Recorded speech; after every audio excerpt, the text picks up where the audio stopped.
Alors, bienvenue à la première séance de communication du colloque. Donc, on va inaugurer tout ça avec la communication de Renée Lambert-Brétière. Donc, Renée Lambert-Brétière est professeure en linguistique et en français à l'Université du Maryland de Baltimore County.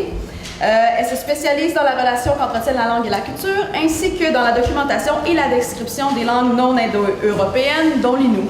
Elle est l'auteure, entre autres, du livre « Les constructions sérielles en fond, approche typologique », publié en 2010 chez Peters. Elle fait également partie du projet sur la documentation de la langue Innu avec des collègues de l'UQAM. Donc aujourd'hui, sa communication s'intitule « Les paroles s'envolent, les écrits restent, l'archivage du patrimoine oral autochtone ». Merci. Donc bonjour à tous. C'est un très beau titre. Je vais tout de suite commencer ma présentation en contextualisant cette recherche, qui est que si on regarde la documentation linguistique et culturelle des langues autochtones dans le monde, les langues autochtones d'Amérique du Nord sont parmi les mieux connues et décrites. D'abord parce qu'elles ont été les premières découvertes par, entre autres, les colons. Mais surtout parce que les missionnaires catholiques et protestants ont beaucoup écrit sur ces langues autochtones. Et la plupart de ces travaux, d'un point de vue linguistique, sont des outils pédagogiques qui étaient pour l'apprentissage de ces langues, pour eux-mêmes et pour l'alphabétisation des Autochtones. Donc, ces outils pédagogiques sont sous forme de grammaire et de dictionnaire, grammaire plutôt étude grammaticale, et dictionnaires, pour la plupart bilingues, mais quelques dictionnaires uniquement donc, en langue autochtone. Et surtout, ce qui est notable, c'est que ce sont des ouvrages non prescriptifs. Et ça, c'est très différent de ce qu'on trouve des ouvrages missionnaires en Afrique, par exemple. Donc, des ouvrages non prescriptifs qui décrivent la variation à travers les différentes langues autochtones. Donc, d'un point de vue linguistique, cette variation est très intéressante. Je passe en revue quelques-uns de ces ouvrages qui ont été importants d'un point de vue linguistique, notamment la grammaire algonquine du père Nicolas, le dictionnaire du père Sylvie et celui de l'Innu du père Fabre. D'autres études grammaticales, on voit l'apparition de grammaire plutôt au 18e siècle. Ici, notamment les ouvrages du père Labrosse, en latin, dont la traduction paraîtra à la fin de l'année, en co-édition avec un collègue à moi. Encore plus de grammaire au 19e siècle et un essor d'études grammaticales au 20e siècle. Donc, dans tous ces écrits, puisque ce sont des publications écrites, les systèmes de transcription utilisent l'alphabet romain. On note l'apparition aussi du 8 pour le ou grec, mais bon, principalement issus de systèmes orthographiques romains. Ces systèmes ne sont pas prescriptifs et servent pour l'alphabétisation de la population à évangéliser. Donc, j'ai mis une citation ici qui indique que les outils pédagogiques des missionnaires sont plutôt la traduction dans le but de convertir. Donc, leur intérêt n'est pas vraiment la langue, mais plutôt la langue comme outil de conversion. Mais ce qui est intéressant, c'est qu'à partir du 18e siècle, cette entreprise d'alphabétisation sera particulièrement efficace, notamment avec les travaux du père Labrosse, qui publie un abécédaire, un ouvrage entièrement en langue Innu, et publié à 3000 exemplaires. Donc, c'est pas rien. Et cette entreprise d'alphabétisation sera assez efficace. On le note ici par cette citation du juge O'Brien dans un rapport sur l'instruction publique au Québec, qui dit qu'il n'y a pas d'école, proprement dite, dans la mission montagnaise de Bétiamit. Mais pour me servir de l'expression du docteur Taché dans sa relation de voyage à Bersémis, chaque cabane est une école. Donc, on voit déjà l'importance de l'écrit qui s'installe, mais ce qui est intéressant, c'est que cette importance de l'écrit est réservée aux ouvrages religieux. Donc, c'est un accès à la religion catholique et donc protestante dans le sud de l'Amérique, des États-Unis. Et ce qui établit un parallèle important ici, puisque l'oral est conservé. Donc, toute la tradition orale autochtone continue d'être transmise à l'oral malgré cette montée de l'écrit. Et donc, par tradition orale, ici, j'entends patrimoine linguistique et culturel oral, c'est-à-dire les savoirs, les habitudes, l'art de vivre, qui est démontré à travers toutes les représentations traditionnelles et qui est préservé et doit être préservé pour les générations qui suivent.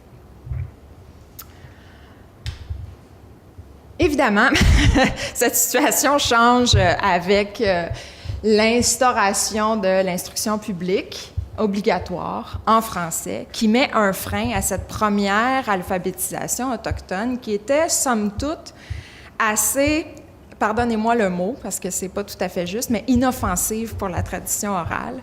Mais contrairement à ce qui se passe suite à l'école obligatoire en français, c'est effectivement beaucoup plus inoffensif que cette période post-école obligatoire où, d'abord, l'instruction est entièrement en français, donc les langues autochtones sont prohibées. Et même lorsque les langues autochtones sont introduites à l'école comme matière scolaire dans les années 70, l'écrit nécessaire pour l'enseignement autochtone n'est plus un écrit non prescriptif, mais plutôt un écrit prescriptif. Donc, on assiste à une standardisation, un processus de standardisation de l'écrit, débuté dans les années 70 et qui s'est officialisé pour l'Innu, en tout cas, en 1997. Donc, c'est sur une assez longue période. Mais ce qui se passe avec l'arrivée de ce standard écrit, c'est davantage d'insécurité linguistique, puisqu'on a un nouveau standard qui est écrit et qui est non oral. Donc, l'insécurité linguistique qui peut être définie comme un malaise résultant de la prise de conscience d'un écart entre sa propre production linguistique et ce qui est valorisé dans sa communauté. Ici, l'écrit qui prend de plus en plus d'importance. Et ce que ça a pour conséquence en termes de savoir, c'est que petit à petit, la transmission du savoir, ou en tout cas le savoir qui est privilégié, n'est plus un savoir oral, mais un savoir écrit, et que la transmission du savoir devient une affaire scolaire et non plus une affaire de tradition orale, comme c'était le cas avant. Donc, cette acculturation accélérée depuis les années 50 a des corrélats en langue orale, qui est donc moins de corrélats en langue écrite puisque cette langue est figée. Les corrélats linguistiques en langue orale sont l'abandon de la langue native dans certaines communautés, mais aussi attrition de la langue native dans d'autres. Et donc, en une génération, la langue associée à cette tradition orale, c'est-à-dire les déplacements sur le territoire, la navigation, chasse et pêche, etc., a été en partie perdue et les prédictions, c'est qu'elle sera complètement perdue pour la prochaine génération en tradition orale. Donc, l'archivage du patrimoine oral passe nécessairement par une forme d'enregistrement de cette tradition, qu'elle soit numérique ou écrite. Et donc, pour vous illustrer brièvement la perte de cette tradition orale, je vous présente des transcriptions d'enregistrements oraux auprès d'Innu. Les transcriptions sont en Innu, les traductions en français par des locuteurs Innu qui proviennent de la même communauté. Donc, on n'a pas, à part la médiation avec les Inuits pour la technologie, tout le projet a été réalisé par des Inuits. Et donc, je vous présente toute la partie de l'insécurité linguistique qui ressort de ce projet, qui était bien involontaire. On n'avait pas l'intention de leur mettre sous le nez tout ce qui avait été perdu, mais c'est une conséquence malheureuse qui est ressortie de ce projet. Donc, beaucoup de difficultés rencontrées avec les terminologies employées pour parler de la vie traditionnelle. Donc, les activités traditionnelles qui ont été remplacées par un mode de vie moderne et toute la terminologie du savoir traditionnel qui est très précise et spécifique en langue autochtone. Donc, les plus jeunes générations manquent de vocabulaire pour en parler. Donc, ça, c'est un premier exemple où c'est un interview. Donc, l'intervieweuse est la nièce de sa tante, donc, qui est la locutrice principale, et elle lui demande où elle est née. Donc, elle est née à Pipemoine, donc vous connaissez, j'imagine, et vous voyez que la nièce n'a aucune idée d'où cet endroit est. Donc, c'est où ça, ma tante? Ben, c'est là-bas, à Port-Neuf? Ben, oui. Ben, à Labréville? Ben, plus loin que Labréville. Plus loin? Oui, on partait de Labréville. Mais c'est plus loin encore, vraiment plus loin, puis là, je vous coupe l'échange. Donc, c'est le traditoire. Donc, la tante est née dans les terres, au lac Pipemoine, et la nièce ne sait pas où c'est. Donc, c'est un premier exemple. Donc, juste pour vous illustrer, Bétiamit, qui est l'endroit où l'entrevue a eu lieu, et le lac Pipemoine, qui est au nord. Un autre exemple, c'est l'utilisation de ce terme qui, aujourd'hui, est plutôt employé pour signifier de l'eau de Javel, d'après mes locutrices. Donc, ce n'est qu'après qu'on ait trempé sa main dans du poison liquide et donc la main a guéri. Et à chaque fois que vous voyez traduction révisée, ici, c'est révisé par des Autochtones. Donc, on avait comme 2 phases de travail où on avait une locutrice qui traduisait, puis après, ça passait dans un comité pour réviser, pour s'assurer de la justesse des traductions. Et donc, c'est un désinfectant et surtout, c'est ça, la jeune qui a fait la traduction disait, ben, elle trempe sa main dans de l'eau de Javel. Donc, elle ne comprenait pas le mot. Puis des fois, on a des exemples où il n'y a pas de traduction du tout parce qu'ils ne savent pas ce que c'est. Et donc, évidemment, il y a des dictionnaires, puis il y a des outils, puis c'est pas juste en langue autochtone qu'on a des cas comme ça, ou quand on fait des traductions, on ne sait pas ce que ça veut dire. Mais c'est surtout qu'ici, c'est vraiment lié à un fort sentiment d'insécurité où les personnes qui faisaient la traduction avaient l'impression de trahir leur culture parce qu'elles ne connaissaient pas tous ces mots. Donc ici, c'est un mot qui veut dire fougère. Ici aussi, échafaudage pour une cache. Donc, c'est pas très loin de la vérité, mais une cache et un échafaudage. Et c'est vrai que le mot est utilisé pour échafaudage aussi, mais dans ce sens, ici, on parle vraiment d'une cache dans la forêt. Donc, bref, ce sont juste quelques exemples qui illustrent la perte progressive de ce savoir lié au mode de vie traditionnel. Et aujourd'hui, ce savoir est conservé dans les dictionnaires. Et en tradition orale, uniquement les aînés, monolingues s'il en reste, sont les principaux répertoires de cette tradition orale. Évidemment, puisque ces générations sont vieillissantes, et ce savoir est aussi menacé de dispersion. Et donc, l'urgence d'archiver ce patrimoine oral autochtone pour les générations futures se fait sentir. Et donc, je reviens à la citation du début de... Je me souviens plus de l'auteur. Peter Cole. Le type d'archivage qu'on entend n'est pas un archivage figé et statique, mais plutôt une archive ouverte, où tous sont invités à participer, pas seulement les chercheurs scientifiques et académiques, mais les communautés également. Donc ici, c'est un exemple d'une archive qui est un site web que vous avez peut-être déjà consulté, qui est en anglais et qui explique les toponymes au Labrador. Et ça, c'est une citation qu'on retrouve quand on accède au site. Users of this website should note that there were many names in the old databases that we could not validate because no one knew what they meant, or else we could not be sure what mountain, lake, river, or marsh they label. Trying to figure out what these names mean and what they label was next to impossible because the elders who provided them in the first place have passed away and can no longer be consulted. Sadly, these names may be lost forever in the mists of time.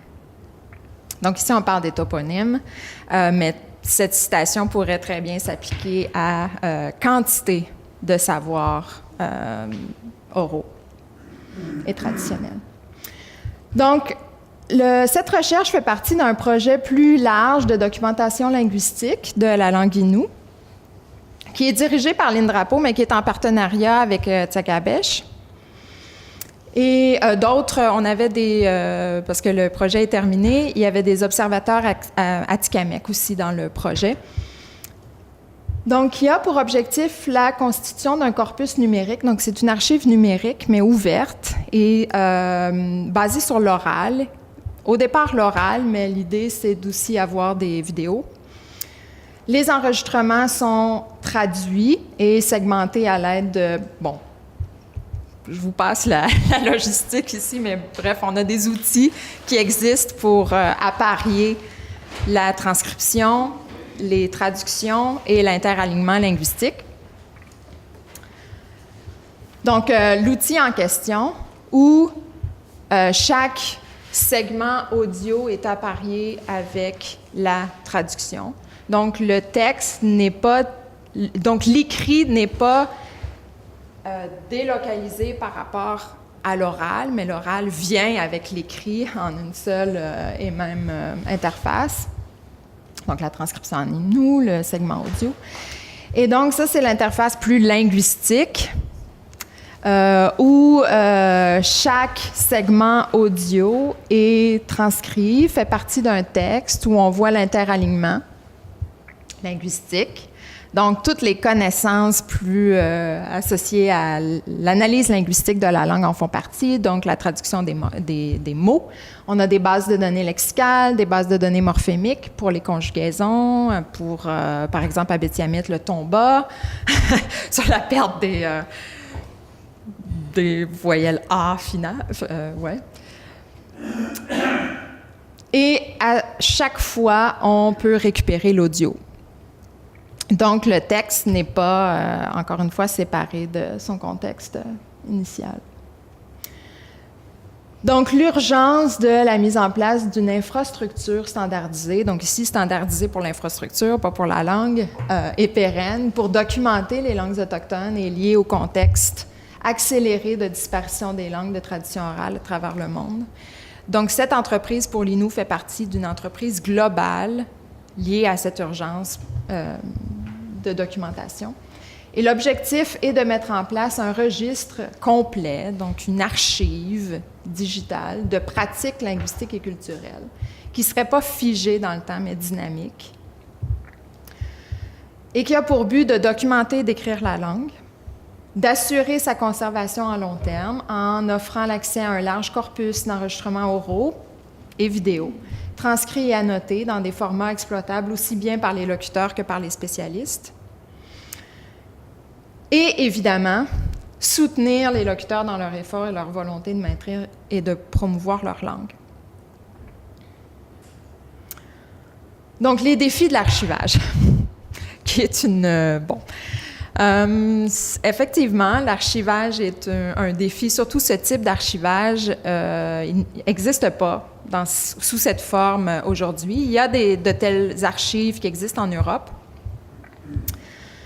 Mais au Québec, les différents paliers posent un problème. Donc, est-ce qu'on archive au niveau national? Et de ce coup, on englobe toutes les langues autochtones de la nation. À l'intérieur d'un musée, par exemple, le Musée canadien de l'histoire, ou le musée virtuel, ou Bibliothèque et Archives Canada, par exemple, seraient des avenues possibles. Mais dans leur format actuel, ce sont des archives traditionnelles où on privilégie l'écrit plutôt que l'oral. Au provincial, donc ici, on limite aux langues autochtones du Québec. Donc, pour certaines langues du Québec, ça va, mais certaines langues sont parlées dans d'autres provinces. Si on prend l'Innu, par exemple, avec le Labrador ou le Micmac. Dans les universités, peut-être. J'ai pas de solution ici, malheureusement. Oups, une petite erreur ici. Donc, les nations autochtones auraient la responsabilité de créer ces archives, par exemple les instituts culturels, l'Institut Takabesh, CRI, Atikamekw, ou alors communautaires, puisqu'il y a certains musées communautaires, dont celui de Mastéouillage, par exemple. Le problème ici, c'est que c'est plus fragile, peu de financement et l'ouverture vers les autres langues autochtones. Donc, toute la complexité de l'archivage est une couche en plus à régler pour trouver une solution pour l'archivage du patrimoine oral. Mais donc, bref, malgré ce problème, les connaissances et la culture sont aujourd'hui transmises par les médias imprimés, donc l'école, les médias imprimés électroniques, et l'accent est systématiquement mis sur les ressources écrites et fixes, et figées, et standards, au détriment de la tradition orale. Et pour reprendre mon titre, comme les paroles s'envolent, la préservation de la tradition orale nécessite une méthodologie où l'écrit, puisque je ne suis pas contre l'écrit, dans sa forme pour la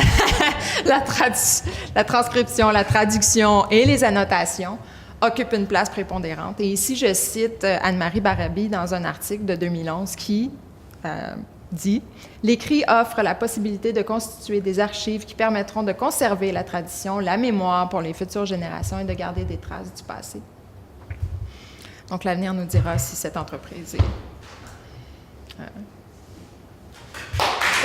réalisable. Merci.